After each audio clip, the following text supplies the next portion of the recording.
Regarding open world games, two things reign in importance: setting and performance. If your setting isn't interesting, playing in an open world can just feel like running from point to point, checking off things on a chore wheel.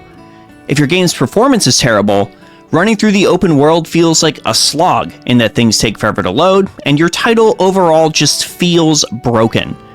I'm here today to explain how Xenoblade Chronicles X achieved this harmony in the wake of the hype that the Definitive Edition has created with its recent release, and to let you know that Monolith Soft is one of the most essential developers to watch. Now, you might be unfamiliar with Xenoblade for many reasons, so let's go over this quickly. The Xenoblade trilogy is part of the larger Xeno meta series, co-created and directed by Tetsuya Takahashi. The man has a very impressive pedigree, including Final Fantasy V and VI, Chrono Trigger, Xenogears, and the Xenosaga trilogy. Do you like Magitech armor from the Final Fantasy games? That's Takahashi. Did you like Xenogears? That was the original concept for Final Fantasy VII. Xenoblade is a natural follow-up of his work, and at this point provides one of the best possible game series you can play on Nintendo Switch, with its impressive open world, lovable characters, and slick action combat system. Xenoblade Chronicles X is a spin-off of that more extensive Xenoblade series, featuring a completely customizable protagonist. Your ship flees Earth after a war with some aliens, containing an entire city within. After landing on the planet Mira, you must explore this new world and ensure the human race's continued survival. You also get to pilot a giant fighting robot, which is automatically cool by default. Look, I build Gunpla. That is going to be a win for me, no matter what. While there are plenty of things we can focus on, what's most important to Xenoblade X is just how well the game is optimized considering the hardware they were working with. You may not have been one of the few people who bought the Wii U, but it really was not that much of a step up from the Wii. Yet this tiny console, with 2 GB of RAM, 1 GB of which was only available for games, could run a game with an open world containing 5 continents, stretching around 400 kilometers squared with 0 load times?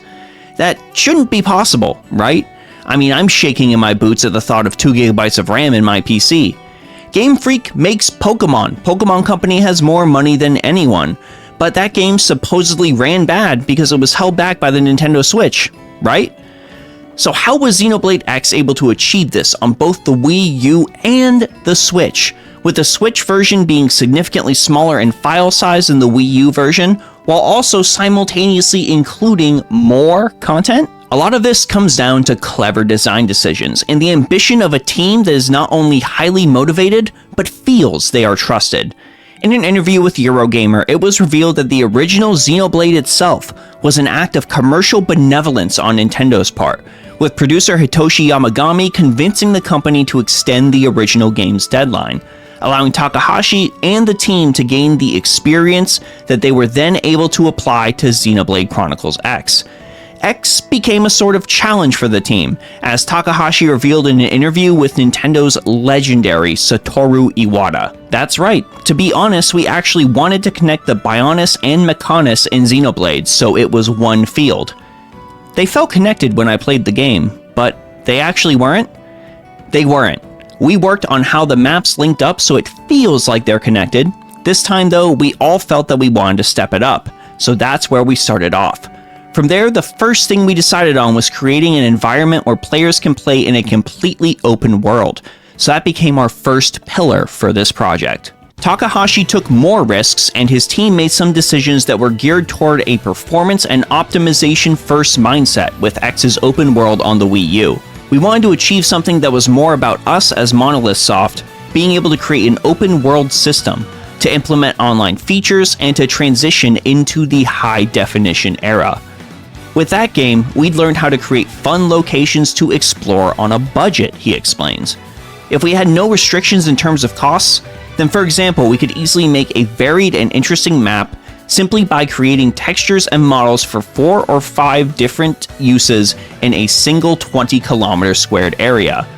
But within restrictions, we had the difficult task of creating varied and fun locations using just the textures and models for a single kind of environment.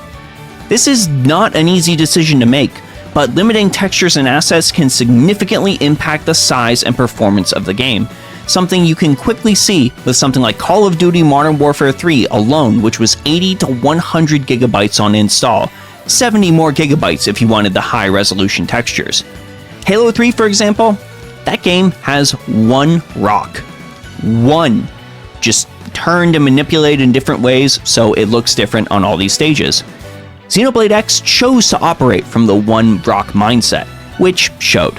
This mindset also precedes the hub's design, New Los Angeles. The Wii U's 2 gigabytes of RAM is 20 times the amount the Wii had, and it was sporting an impressive 1.28 GHz processor with a GPU operating at the equivalent of a Radeon HD 2000 series. I know this is a word salad to some, but for more technical-minded viewers, you can understand these limitations in today's environment. Let me just say the hardware made it very difficult to have this hub area, where players spend most of their rest time in-game operate. While it would have been very easy to just scrap the idea, developers remained firm, creating an area with proper collision detection and severely reduced load times that led to the game running in this area and less densely populated areas at a very impressive 30 to 50 FPS on the Wii U, with the frame rate staying on the higher end of that with the Switch re-release.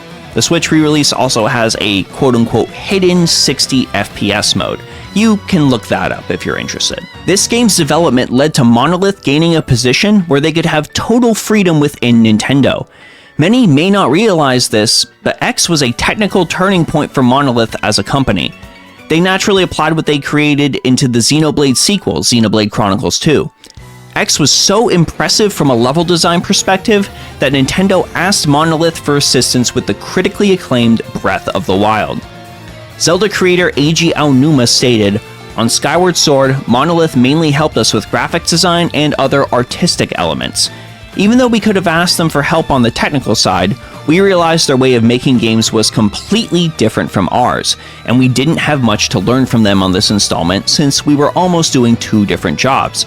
On the other hand, for Breath of the Wild, we've been assisted by Monolith's level designers used to large game areas to make topographic arrangements." Monolith's meteoric rise as a developer didn't stop after that, as they contributed to both Splatoon 2 and 3, naturally followed up on Breath of the Wild, assisting on Tears of the Kingdom, and they gave us the Xenoblade 1 Switch remake, Xenoblade 3, and Future Redeemed before being acquired by Nintendo officially in 2024. And it's come full circle at this point. Monolith got recognition for its level design from Nintendo thanks to Xenoblade X, and now Xenoblade X's re-release is technically their first game as one of Nintendo's fully acquired developers. X paved the path for this moment. Now, I'm just sitting here, begging Nintendo to take Monolith and what they did for Zelda and apply it to Pokemon. Because wow, do I need a better running Pokemon game. And with Pokemon Legends ZA supposedly having 4K 60 FPS on the Nintendo Switch 2 version, maybe that has finally happened. We'll just have to wait and see. I'd like to thank you all so much for watching. I don't feel like this is a video I would have ever been able to make when Xenoblade X came out, with that title just being considered a quirky robot game on a failing console.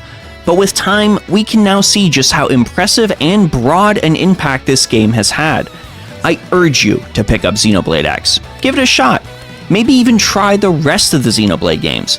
Yes, even the one with the big-boobed anime girls that makes a lot of people cringe. I promise they're basically over-exaggerating 90% of the time. Is there a problem? I guess not, but...